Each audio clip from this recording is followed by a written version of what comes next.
And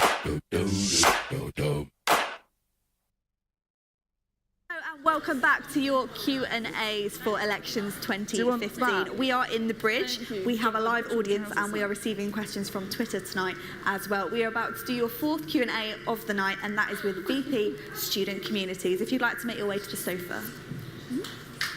Give them a hand, please, guys. Drinks in hand, I hope that's water. Yeah. So, VP Student Communities. So this role is diverse and it requires its successor, or not, to maintain an active role within the satellite campuses, such as Winchester School of Arts. They're representing the individuals within these communities, and that is the key point here. It's important that this person ensures that voices are heard. Of course, JCR's come into this role with all the joy of Freshers Week thrown in the mix. So if you'd like to introduce yourselves. Hi everyone, my name's Anjit. I'm your current Vice President of Student Communities, going for the same role again for the second year. Hi, I'm Rebecca. I'm a second year philosophy and politics student. I'm a union councillor and I'm already in the community zone, so I know a little bit about it. And yeah, I'm running for VP Communities. So me and Tom have had a little swap.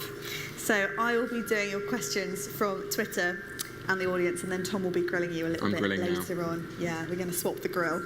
So, first question from Twitter and from the audience is, so Student Communities is a policy zone, but no policies have come from it this year. So what policy ideas do you guys have? First of all, I think policies are important when there's a need for them. I mean, this year, just to give you one example about the Winchester shuttle bus service, which I've spoken to the university about, and things have been really going really well. I mean, what we could have done was in the beginning of the year put a policy in to say, oh, definitely have a mode of transportation for Winchester for the year and see the fruition towards the end. But that's happened without, regardless. The ideas, on the other hand, that I have that I'd like to bring in is, the very important one is bespoke support for international student groups. I mean, being in the funding rounds, being in the zone committee meetings and everything else, something that's been highlighted time and time again is the international student groups are struggling somewhere to apply for funding. Maybe the way we do it at the moment is just not right for them, so it needs to be more bespoke. So that's just one of the ideas that I'd like to bring in. Rebecca, what do you think? Is this all about policies, this zone? No, not at all. I think policies are a big part of it, but I think the main part really is to actually represent the people that you are supposed to be representing and doing them justice. It's not just about the policies, it's about actually acting on their behalf. And if that includes policies, that's fantastic, but you need to focus on that rather than trying to make policies. That's more Democracy Zone's job, really. Yeah. Brilliant. Let's grill. It's grilling time. Who's it going to be? Rebecca, let's go for you first. Okay. Because Anjit's been here before, he's done this, so he can wait a little bit longer. Okay. Rebecca, you've mentioned that you want to improve the work of JCRs overall, and a particular point in your manifesto was tackling the problem of sharking, the big S word that we've all heard, introducing sanctions and fines. Aren't you worried that the words sanctions and fines will scare people from applying for a role that's already got quite low application numbers? No, because I think it's all about professionalism, and I think it's something that if people want to do, then they have to take seriously. I mean, yes, you can have fun, but it's something that I think they would probably be agreeing with a lot of the time, because not only that, it doesn't just protect the freshers, it protects them as well. So if you've got a contract, for example, that states this is what will happen if you are proven to be doing this, and you sign and acknowledge that, if something happens and, say, I don't know, an allegation is made, unless there's sufficient proof behind that, then they will be protected as well. So it's not just sort of hearsay, it will very focused on them too. So how are you planning on going to let people get in touch with you guys if they feel like this has happened? Because you can't just obviously call it on the night when you're at an event that you think this is happening. How are you going to let people do that? Okay, well, I want people to be able to contact discipline, so the disciplinary committee like societies do now. And obviously, yes, there would have to be some sort of witness or some sufficient evidence to support this. But it would go through a very vigorous process that way, a bit like it does with societies now. And that's how I do it, really. It's interesting. I'd like to basically bring you into this now, Anjit, quickly. What do you define as sharking? It's a word that everyone throws about during the freshers period. What do you define it to be? If you'd asked me this question 1 year ago, I would have said, no idea. Being an international student, it's not a word that's thrown about when you come here. and having not lived in halls or anything else, I wasn't. It was new to me. Correct me here if I'm wrong. Sharking to me is people taking unnecessary advantage of their position to try and make someone feel uneasy.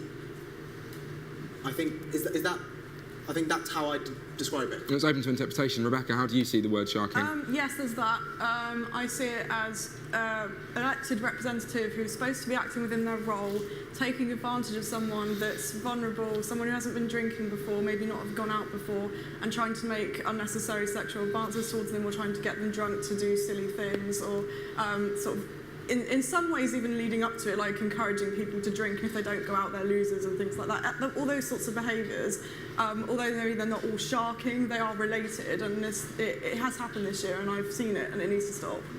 So moving from freshers reps into JCRs as a whole, Amelia. So another question from Twitter that does tie in very nicely. It mentions the debate. So in the debate, it was said that there were a large number of applications for fresher reps, yet many of the JCR positions this year were left unfilled. So do you think we need to reconsider JCRs?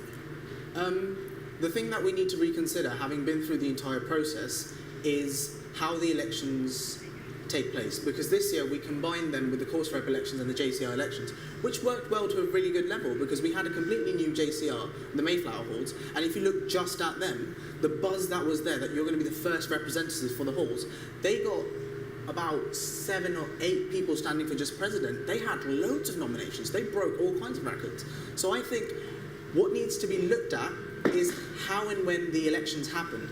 There needs to be nominations this year, and I agreed to it myself, opened up as soon as people started coming in on the move-in weekend, the very same day, and I agreed to it. But it didn't work this year, because there needs to be a buzz around it. People need to talk to their JCRs to find out about what the position is. How can you expect someone to come in straight away and then go, oh, okay, I've just shifted into my new hall, I want to be a JCR. There needs to be a time period in place where they can talk to people, and then there needs to be a buzz, just like elections this year, the SAB elections and the student leader elections. Okay, well, obviously you've got the background knowledge from this. Rebecca, obviously it doesn't need to be a disadvantage that you haven't done this role, exactly, but what do you think from an outsider's perspective about the JCR roles? Do you think they need to be reconsidered? They need to be more advertised, they need to be more kind of pinpointed on what is expected of them, the professionalism side I've mentioned, but obviously it's a bit ambiguous as to what they do, because besides Freshers Week, they don't tend to then go on for the rest of the year, and I think, yeah, they kind of reinvigorated it over refreshers period, but it wasn't enough. I think they need to be there for the whole year to be there for people that want to be a JCR after settling in for a couple of weeks and finding out what's what kind of thing. When people start, they're inundated with information, so they're not just going to go, I want to be a JCR, like you just said, yeah. But they need to be there the whole year, not just for freshers. That way they're a bit more inspiring, a bit more kind of encouraging of others. So maybe the positions would be filled then, not sure. Do you think maybe it's about changing the culture that is behind JCRs? Because if it is just about freshers and refreshers, there are obviously times a lot of people are drinking, and also if you've got people that are second years coming in, it's a time to go back to freshers and enjoy all of that. But if you actually want people to care and help students, do you think maybe you need to change the way it's advertised? So Rebecca, if you start on this one. Yeah, definitely need to change the way it's advertised, and I think in particular with this sharking issue, I think there's been proposals to have a focus on consent as well as safe sex for Freshers Week, and this fits in very, very nicely. And it also means that they're more in a community kind of feel. It's not just, oh, I'm going to go and have fun at Freshers. It's more, I'm going to do this because people are vulnerable and because people want help when they move in and when they're new. And then they're there for the whole year. So yeah, it's definitely a cultural change that needs to happen, but it's gonna take a lot of time, but it will happen. I've gone about it very differently this year. Obviously, when the positions are advertised, they're advertised with the respective responsibilities that you have. And I've taken it upon myself to groom them in the right way. The general training that we had this year, there was a lot of emphasis placed on the leadership that they have, the responsibility that they have. Some halls, 1,400 people. There was a specific element in that general training which was for sexual harassment, where we conducted 2 polls. One was, do you consider you've been sort of sexually harassed in your life? And the polls were about 32% said yes, 68% said no. Then we changed the question to say, do you reckon people have made you feel uneasy made sexual advances towards you that have made you feel uncomfortable? And they said yes. And that was the point we told them. Well, that's no different to sexual harassment. That is what sexual harassment is. So I think it's more about awareness. And I think next year, because the way the JCRs come in, they take the post from January and they have it till December. So January, they help their own flatmates, and then after that in December, once the new people have come in, been incorporated, they let them take the shield. Okay, well, let's move on to a different issue with JCRs. It's time for you to be grilled, Anjit. So take a sip of water beforehand. Take two. We've got a time constraint here, Anjit. Right. Busy year so far. You've already achieved certain things that you've said in your manifesto. Just to take you back to freshers this year, to combat the drunk antics of certain reps, you introduced sober T-shirts, which were a lovely luminous yellow T-shirt. I've worn one myself. Do you think this strategy worked, or is it making a mockery of a role which is already tarnished? No, didn't work. I'm going to be absolutely honest with you, did not work, because I think it was something that was rushed and needs to be thought through in a much better procedure, because although some people did work really well, like I'll actually go out of my way to name someone here, Kate Thomas, who was a sober rep, did exceptionally well. She went above and beyond. Even the days she wasn't voted in, she came in just to help people. So in some instances, it worked really well. And in other instances, it just didn't work. Because I think it wasn't something that was put in place right in the beginning. It wasn't something that was said, okay, we're definitely going to have sober reps. This is how they're going to be defined. This is how it's going to work. Currently, on a JCR, if you see any event that JCR has organised or anything else, in the rules it states at least 3 of the JCR, or the people organising the events, need to be sober. Now, when you had so many reps, because this year we had the problem of over-recruiting the reps as well, there needs to be a better procedure in place, whether it be paid positions, support staff positions, which take care of students and take the job more seriously. It's something that could be considered. Okay. I'm going to be honest, it didn't work this year. So let's move on. We've talked a lot about JCRs, which is only half of your role. Amelia? So another question from Twitter and the audience is basically talking about how much comes under your remit. So Student Community Zone looks after international students, postgraduates, mature students, student parents, students at sites, and all of the JCRs. Realistically, do you not think this is a bit too much just for one zone? Would you want? Anyone. Yes, it is a very big role. If you ask me, it's probably the second biggest role after the president's role. And I was told right in the beginning of the year, you need to focus on set points. Because if you focus on those set points, it's a compromise between making everyone happy or achieving certain specific strategic actions that in the long term become a legacy. So it's very hard to choose. Had this role been set a bit smaller, you could achieve a lot more on the specific areas. But I think this role is pretty big. So Rebecca, you came into this role, obviously, looking at this role, you knew what came under its remit. Do you think it's too much? It is and it isn't. It is in that I looked at it and I thought, wow, that's a lot of people to represent. But at the same time, that's under what communities is. It's kind of part of the definition of this job description. And that doesn't intimidate me because I'm kind of the person that will put myself forward and do everything I can to please as many people as I can and to work hard for them. So that doesn't really bother me that much. I mean, it does take a lot of work, and Anjit's done a great job in trying that, and I can see where there's things that could be improved, but so yeah, it's a bit of both really. So I mean, you could have perhaps more people to help the community zone to do this, but that's where increasing engagement and getting more union groups within the zone comes into play, really. Yeah. I think something I would just quickly like to add is collaboration with other sabbatical officers for this role is key. It is absolutely key. Be it postgraduate students' academic representation with the Vice President Education, be it the engagement sabbatical officers for taking training sessions or the engagement sessions that we have over here to your satellite campuses.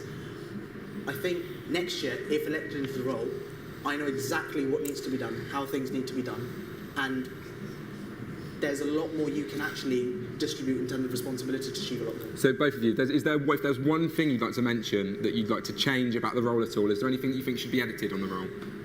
Yes. What point? I would like the sabbaticals basically with the society zones, I want the sabbaticals to be more accountable and more helpful towards societies in their zone, and I think in communities this is a particularly strong issue. A lot of societies are struggling or don't really know what to do or kind of how to get help with things, and I think, yeah, that frustrates them and it frustrates me, so that's probably that's why it's one of my main key points, really. Angie, what about you? What's the one thing you'd like to change about the role next year? Not something that I'd like to change for the role, but the way I've gone about doing it.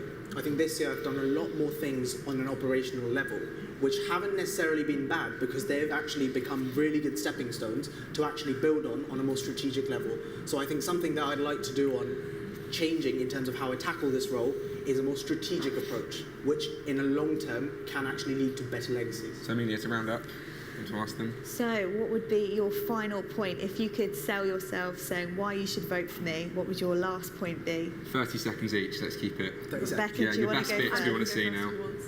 I want you to go first, Rebecca. Oh, okay, go on then. Okay, basically, I've chosen to enter this role. I care very much about it. I've spoken to so many people and I am frustrated about the gaps in this zone. I want to make a difference. I'm highly committed to this now, so I would take that on next year. And I want to make sure that societies, not only in the community zone, but in other zones, are actually collaborating, working together, and making the university a lot better for not just student groups, but individual students themselves. And I want to put myself out there to communicate and help and listen to people myself instead of waiting for people to come to me. That's why I should be elected. Thank you. The reason I went for this role again is because I had an absolutely brilliant time the year I was over here.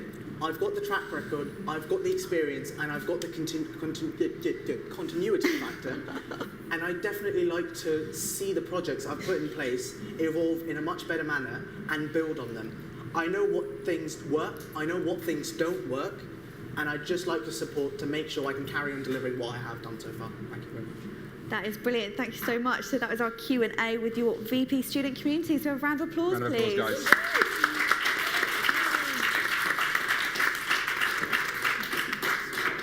We'll be back after a very short break when we will be talking to the VP Education candidates. Thank you very much, guys, and thank you all.